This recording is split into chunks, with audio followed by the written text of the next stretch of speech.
शेतकरी मित्रांनो नमस्कार. तर मी तुमचा मित्र सोमनाथ गुळवी. तर आज आपण बेडवर केळी लागण का करावी, त्याचे फायदे काय आहे, आज त्या विषयावर आपण बोलणार आहे. सगळ्यात आधी आपल्या चॅनलवर नवीन असाल तर सबस्क्राईब करून बेल आयकॉन प्रेस करून घ्या, म्हणजे शेती संबंधी पूर्ण व्हिडिओ आपल्याला बघता येतील. तर मित्रांनो, आपण केळी बेडवर लावण्याचे फायदे काय काय ते आपण तुम्हाला सांगणार आहे. आता आपले रोपे आपण 10 दिवस झालं पूर्ण झाले आहेत मित्रांनो.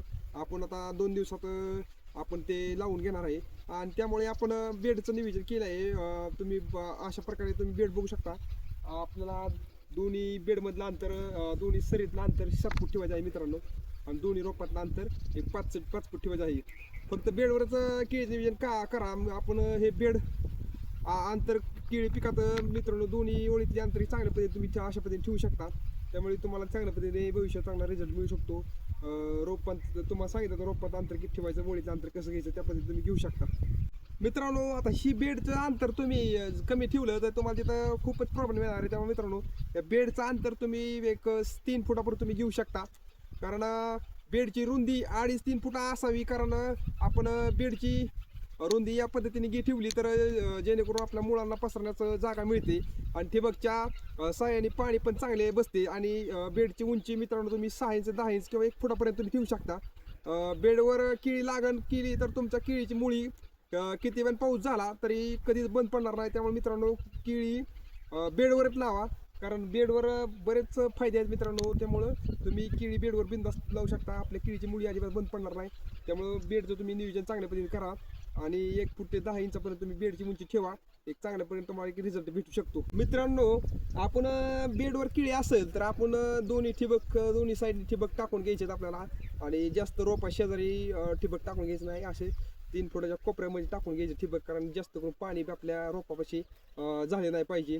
आणि बाबा समजा रोपापाशी पाणी जास्त झाले तर बेडवर केळी असल्यामुळे आपले पाणी निचराने खाली जाते, त्यामुळे तिथं रोपांना बी काही प्रॉब्लेम येत नाही मित्रांनो. आणि तुम्हाला या बेडचा नक्कीच फायदा होणार आहे. तुम्ही बेडवर केळी लावली तर आपल्या केळीची वाढ चांगली होते, मुळी चांगली चालते, बुंदा केळीचा चांगला होतो. त्यामुळे मित्रांनो, बेडवर असल्यावर चांगला आपल्याला तिथं रिझल्ट भेटू शकतो आणि केळीची वाढ पण एक चांगल्या पद्धतीनं आपल्याला भेटणार आहे. आता माझ्या एका प्लॉटला, गेल्या वर्षीच्या प्लॉटला मी मित्रांनो 7x5 अंतर ठेवून बेडवर केळी लागवड केली आहे मित्रांनो.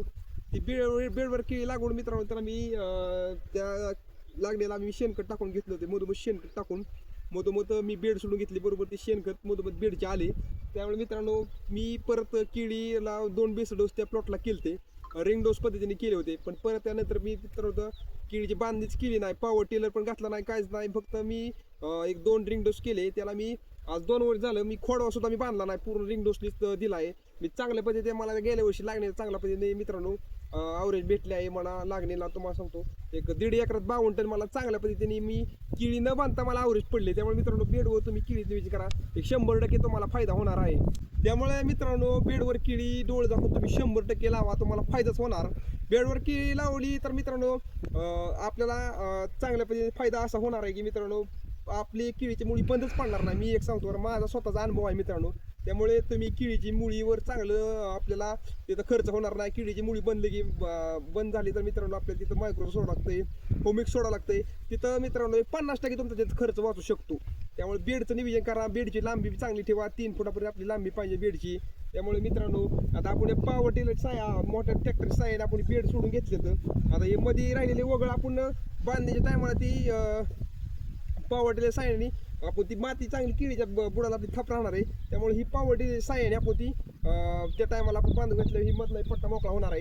त्यामुळे मित्रांनो, तुमच्याकडे अवजार नसेल तर 7 फुटाचं, तर तुम्ही 5-5.5 फुटाचा आपलं सरी सोडण्याचं अवजाराचं नियोजन करून तुम्ही अशा पद्धतीने सरी सुटू शकता. एक चांगल्या पद्धतीने तुम्हाला सरी सुटेल आणि बेडची लांबी पण एक 3 फुटापर्यंत सुटेल. त्यामुळे मित्रांनो, एक चांगल्या पद्धतीने तुम्हाला तिथे रिझल्ट आहे. आणि बेडवर तुम्ही मित्रांनो डोळे दाखवून केळी लावा, चांगल्या पद्धतीने तिथे रिझल्ट आहे. आता आजपर्यंत मित्रांनो मी बेडवरच केळी लावली आहे, त्यामुळे माझा स्वतःचा अनुभव आहे म्हणून मी तुम्हाला सांगत आहे. तर मित्रांनो, माझा तो पलीकडला प्लॉट आहे तो मित्रांनो, आपल्याकडे ह्या साईडला तळे तुम्ही बघू शकता. तळे गेल्या पावसात तुम्हाला सांगतो एक महिना या केळीला निचरा होता, तरी केळीचे मुळी अजिबात बंद पडली नाही. केळीच्या सरीतून पाणी वाहत होते, पण केळीची अजिबात मुळी बंद पडली नाही. त्यामुळे मित्रांनो मला एक चांगल्या पद्धतीने बेडवरचा अनुभव आला आहे. त्यामुळे मित्रांनो मी तुमच्यासाठी हा व्हिडिओ बनवला आहे. हे चांगल्या पद्धतीने तुम्हाला केळी बेडवर चांगला रिझल्ट भेटणार आहे. त्यामुळे मित्रांनो तुम्ही केळी बेडवरच बिंदास्त लावू शकता. असंच मित्रांनो आपल्या शेतीबद्दल किंवा आपण एक जैन कंपनीचा आपण मित्रांनो 4,000 रुपये आणले आहे, ते आपण या प्लॉटला लावणार आहे मित्रांनो. याची बी आपल्याला माहिती पूर्ण मिळणार आहे. त्यामुळे आपल्या चॅनलला सबस्क्राईब करून बेल आयकॉन प्रेस करून घ्या, म्हणजे पूर्ण या प्लॉटची आपल्याला माहिती मिळणार आहे. धन्यवाद मित्रांनो.